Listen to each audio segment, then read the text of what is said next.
because I refuse to not be first. Do we do enough? Well, I never shut up about it. It must have been about 16, 17. We nicked their guilt rings. Right, the bouncer's guilt ring. This is no good for me. That's the reality. If you want the honest truth, and I see it every day.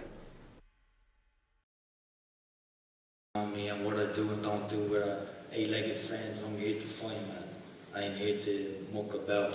And I know Jack's been out of the ring a long time. I know he's looking in the past and he's looking in the future.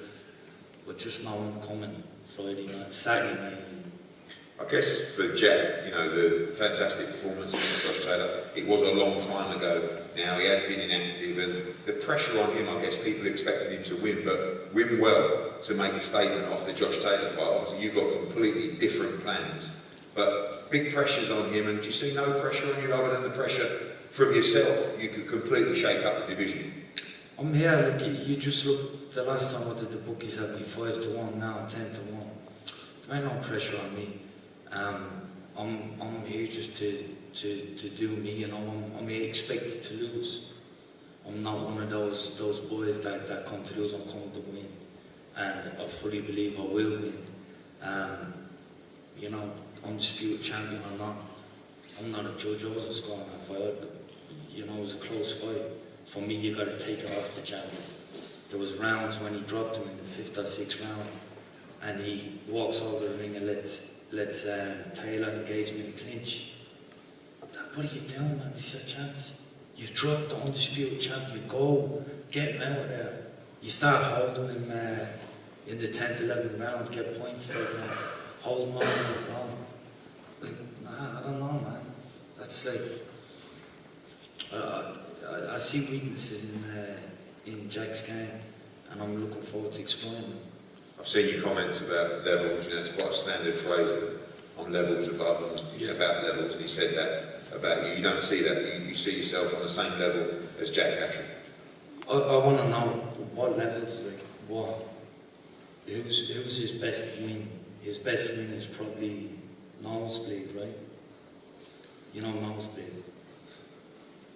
Come on. The guy that Josh Taylor bet because he retired up in Scotland because of a nosebleed. You know, yeah, you should know better than anyone. You throw him under a bus. But yeah, so what levels? Like, you ran a very good elite fighter close, okay, but you lost the fight.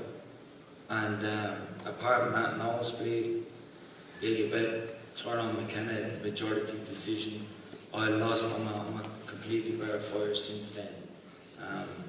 And I look forward to showing, you know, anyone can say anything and I can sit up here saying I'm great, I've lost before, and I very well may lose again the weekend. It can't happen. I'm not saying, geez, I can't lose. But all my life I'm going to give every last fucking beat me in that ring. And if he beats me, then you know what? He bet me. And I just hope as well, I'm a fighting man. I'm here from the opposite side of the world to fight. I wasn't a judge the last time out. I know everyone's very sympathetic. Oh, poor Jack, he's missed out. 2 wrongs don't make it right. Don't try and rob me this time, just to get him back. Jack, a real fight for you, a lot of pressure. I mean, of course, a huge amount of support after the Josh Taylor fight. It's kind of completely irrelevant now. You know, you've been inactive for a while. You have to make a statement on Saturday. You're chasing another shot at the world title. This man talks a great game, and it'll be a real fight on Saturday. Yeah, I'm expecting a tough fight, and I've said it from when the fight was announced. I know what Foley's about, and he's going to bring it on Saturday. That's what I'm excited for. Like you just said, it's been 15 months since the last fight, and we've had 3 training camps in between that, fights that have fallen through. So I've prepared well, been in the gym, and I'm just excited now to get in there and show this much to the level. And that's the case for you, the levels. You believe you are a completely different level fighter to Darragh Foley? 100%. I've been boxing these domestic guys he's lost to for 5-6 years ago. And I know I've not had the fights to show the level as much. Maybe the last fight I dipped my toes in at the world level, but I do believe in levels above, and I will show that side. Talk about the division, obviously our recent signing Regis program. I know you've got to focus on Darragh Foley, but that's the plan for you, get yourself in a position, be active as well. I know you want to get straight back out in September, maybe even at the arena, but you've got your eyes on all those championship belts. Yeah, you look at the 140, 135 division now, it's stacking up. You've made a lot of great signings and there's a lot of great fights to be made, but I think I'm just speaking to Tony then, I can't look past Saturday. Got a tough competitor in front of me, need to do the job and do a good job Saturday, and then that's another conversation. Is that important, a good job? You want to get this guy out there? I know everyone says just get the win, but you know, to call out these big names, you think you should be dominating this guy? Listen, it's always about getting the win, but I put that pressure on myself. I need to perform, I need to put on a statement fight on Saturday.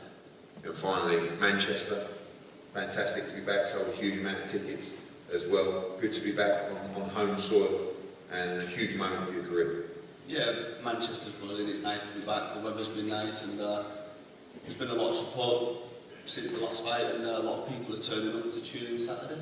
Well, look forward to, I guess, the unofficial eliminator for the World Super Lightweight Championship between Jack Catterall and Darragh Foley. Tremendous fight, tremendous undercard, and what will be a huge night in Manchester on Saturday, headlined by Maurizio Lara against Lee Wood. We're going to have head-to-heads up here, and then we'll be back for the main event press conference.